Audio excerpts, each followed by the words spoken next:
नमस्कार सर्वांना. माझं नाव प्रथमेश करंजे. मी इंजिनियर आहे आणि गेली 5 वर्ष इंजिनिअरिंग कॉलेजवर ॲज अ लेक्चरर म्हणून काम करत आहे. आपल्या सर्वांचं करंजे सर ऑफिशियल या युट्यूब चॅनलवर स्वागत आहे. या व्हिडिओमध्ये आपण बघणार आहोत की एक नवीन प्रकारची बॅटरी डेव्हलप करण्यात आली आहे. ती बॅटरी कशी काम करते आणि या बॅटरीमुळे आपलं भविष्य म्हणजे फ्युचर कसं त्याच्यामध्ये इम्पॅक्ट होणार आहे. तर त्या बॅटरीचं नाव आहे डायमंड न्यूक्लिअर बॅटरी. आता ह्या बॅटरीचं असं नाव का आहे हे आपण बघणार आहोत आणि ह्या बॅटरीचं वर्किंग म्हणजे ही कशी काम करते हे या व्हिडिओतून बघणार आहोत.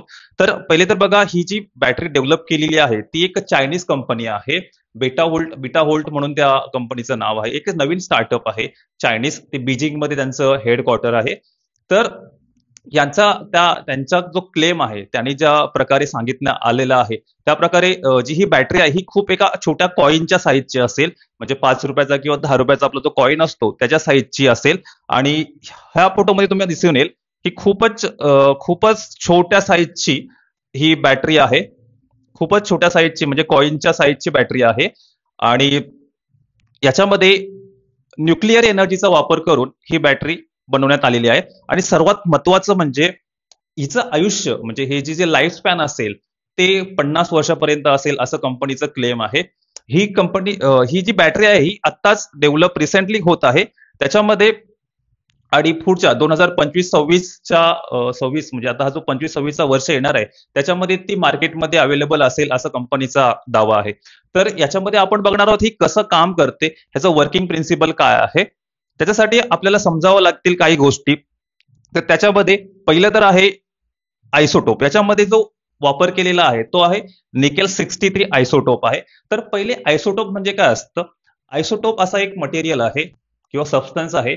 तो अनस्टेबल असतो. त्याच्यामध्ये प्रोटॉनची संख्या सारखी असते पण न्यूट्रॉनची संख्या जी असते ती सारखी नसते. म्हणजे निकेलच आहे पण निकेल सारखा पूर्णपणे नाहीये.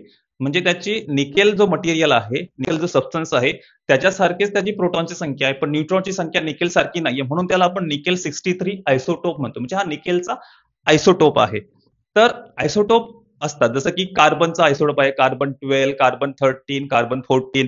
जसं की तुम्ही न्यूक्लिअर कार्बन 14 जो आहे, कार्बन 14चा जो यूज आपण कार्बन डेटिंग मध्ये केला जातो. तुम्ही खूप वेळा कार्बन डेटिंग हा शब्द ऐकला असाल. कार्बन डेटिंग म्हणजे काय आहे, त्याच्यामध्ये खूप वर्ष अगोदर जसं की हजारो वर्ष अगोदर काही जीवाश्म सापडलं, की जसं की एखादं डायनासोर सापडलं. तर ते डायनासोर किती वर्ष अगोदर जिवंत होतं किंवा खूप वर्ष अगोदरची आपली जी जंगलात राहणारी माणसं होती किंवा अश्मयुगीन माणसं होती त्यांचं काहीतरी अवशेष सापडलं. तर ते किती वर्षापूर्वी होतं हे समजून घेण्यासाठी, त्यांचा कालावधी किती वर्षापूर्वीचा होता हे समजून घेण्यासाठी कार्बन 14 या आयसोटोपचा वापर केला जातो. म्हणून त्या प्रोसेसला कार्बन डेटिंग असं प्रोसेस म्हटलं जातं. तसंच या प्रोसेसमध्ये आपण निकेल 63 या आयसोटोपचा वापर करताना दिसतो याच्यामध्ये.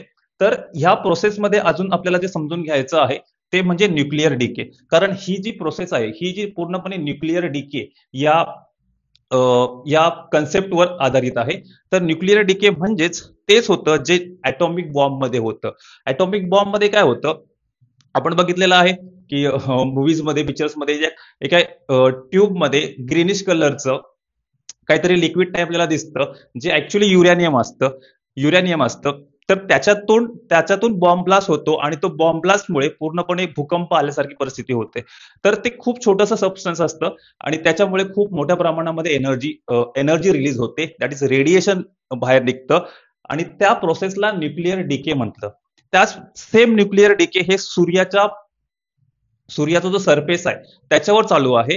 ह्या प्रोसेसमध्ये काय होतोय, ती सूर्याचे मटेरियल्स आहेत ते न्यूक्लिअर डिके होत आहे. म्हणजे ते सूर्य एकवारे जळत आहे आणि त्याच्यातून उष्णता, रेडिएशन, हीट बाहेर निघत आहे आणि ते आपल्या पृथ्वीपर्यंत पोहोचत आहे.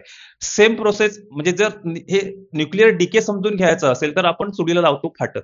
त्याच्यामुळे काय होतं, तो लाकूड जो आपण चुलीला लावलं ते काय होतं, ते जळून जातं. ते जळून जात असताना काय होतं, उष्णता बाहेर निघते, हीट बाहेर निघते म्हणजे एनर्जी बाहेर निघते आणि नंतर मग तो जे लाकूड आहे ते कोळशामध्ये रूपांतरित होतं. तसंच निकेल जो आहे किंवा आयसोटोप आहे तो अनस्टेबल असतो आणि तो स्टेबल होण्यासाठी त्याची एनर्जी रिलीज करतो, म्हणजे तेच रेडिएशन रिलीज होतं. आणि ही रेडिएशन जर आपण ऍब्झॉर्ब करून त्याला इलेक्ट्रिसिटीमध्ये कन्वर्ट केली तर त्याला ती एनर्जी आपल्याला ऍज अ इलेक्ट्रिसिटी म्हणून वापर करता येऊ शकतो. आणि सेम या बॅटरीमध्ये त्यांनी केलेलं आहे.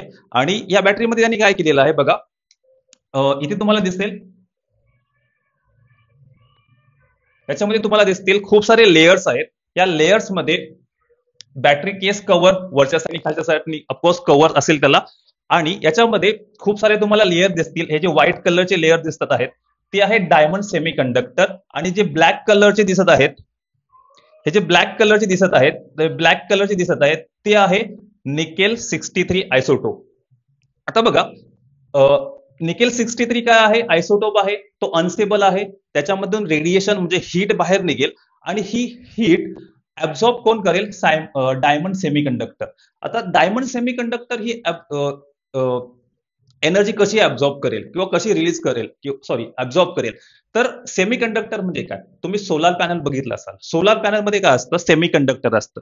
हे सेमीकंडक्टर काय करतं, सूर्यापासून ती उष्णता येते ती ऍब्झॉर्ब करतं आणि ती एनर्जी म्हणजे हीट एनर्जी, ती उष्णता इलेक्ट्रिसिटीमध्ये कन्वर्ट करतं. हे काम असतं सेमीकंडक्टरचं. आणि आपल्याला मग ती लाईट लागते किंवा फॅन लागतो, म्हणजे आपल्याला इलेक्ट्रिसिटी मिळते. तर सेम इथे डायमंड सेमीकंडक्टर यूज केलेला आहे. तर डायमंड का यूज केलेला आहे, तर डायमंड हा जो मटेरियल आहे तो रेडिएशन ऍब्झॉर्ब करण्यामध्ये खूप चांगला असतो. म्हणजे तो खूप मोठ्या प्रमाणामध्ये रेडिएशन ऍब्झॉर्ब करतो, म्हणजे तो खूप मोठ्या प्रमाणामध्ये उष्णता ऍब्झॉर्ब करतो. त्याच्यामुळे डायमंड सेमीकंडक्टर यूज केलेला आहे. हा डायमंड जो आहे, हा डायमंड ऍक्च्युअल रिअल डायमंड नाहीये, हा लॅबमध्ये डेव्हलप केलेला डायमंड आहे, म्हणजे नकली डायमंड आहे, ज्याची प्रॉपर्टी डायमंड सारखीच आहे पण हा डायमंड नाहीये. याच्यामध्ये काय होतंय, हा जो डायमंड आहे त्याच्यामुळे डायमंडची जी प्राइस आहे ती कमी आहे. त्याच्यामुळे हा जो रिअल डायमंड वाला रिअल डायमंड नाहीये.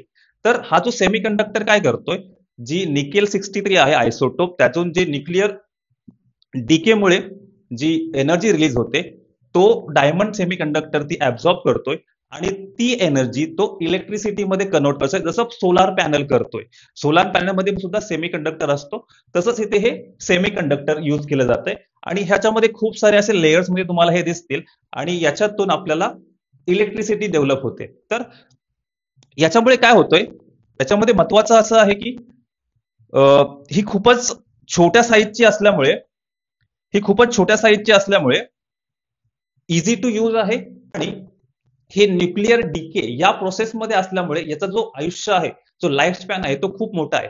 याचं कंपनीच्या क्लेम प्रमाणे याचं जे आयुष्य असेल, ह्या बॅटरीचं जे आयुष्य असेल, जो निकेल 63 या आयसोटोपचा वापर करून केला जातोय, तो 50 वर्षापर्यंतचा असेल. आता 50 वर्ष का असेल, कारण का जी निकेल 63 आयसोटोप आहे त्याला पूर्ण डीके होण्यासाठी, म्हणजे तो पूर्ण एक प्रकारे लाकूड आहे, तो जळून जाण्यासाठी काहीतरी आयुष्य लागेल, काहीतरी टाइम लागेल. तसंच निकेल 63 आयसोटोप आहे तो पूर्णपणे त्याच्यातून रेडिएशन बाहेर निघण्यासाठी किंवा त्याचा तो स्टेबल फॉर्म मध्ये कन्वर्ट होण्यासाठी 50 वर्ष लागतील. म्हणजे तो 50 वर्षापर्यंत रेडिएशन सोडत राहील.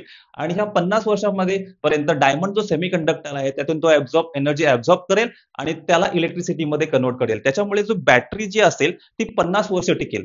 तर त्याच्यामुळे जो बॅटरी खूप प्रमाणामध्ये बॅटरीचे प्रॉब्लेम्स येतात ते कुठेतरी मला वाटतं संपून जातील. आणि आपण जे जसं की पॉवर बँक वगैरे युज करतो त्याचा वापर कुठेतरी संपूर्ण जाणार आहे आता अशा बॅटरीजमुळे. आणि अशा बॅटरीजमुळे जे आपले इलेक्ट्रॉनिक्स डिव्हाइस आहेत त्यांचं सुद्धा लाईफ स्पॅन वाढेल. कारण काय होतं, इलेक्ट्रॉनिक्स डिव्हाइस मध्ये जास्त प्रॉब्लेम्स येतात हे बॅटरीमुळे. आणि बॅटरी जर आता बॅटरीचंच लाईफ स्पॅन वाढलेलं आहे तर ऑफकोर्स इलेक्ट्रॉनिक्स डिव्हाइस जे असतील त्याच्यामध्ये मोबाईल्स आले, टीव्ही आले, खूप साऱ्या इलेक्ट्रॉनिक डिव्हाइस आहेत ते आपण वापर करतो, त्यांचं सुद्धा आयुष्य वाढणार आहे. आणि हे खूप चांगली गोष्ट आहे. फक्त प्रॉब्लेम हेच आहे की हे भारतामध्ये डेव्हलप झालेलं नाही, हे चायनामध्ये डेव्हलप झालेलं आहे. आणि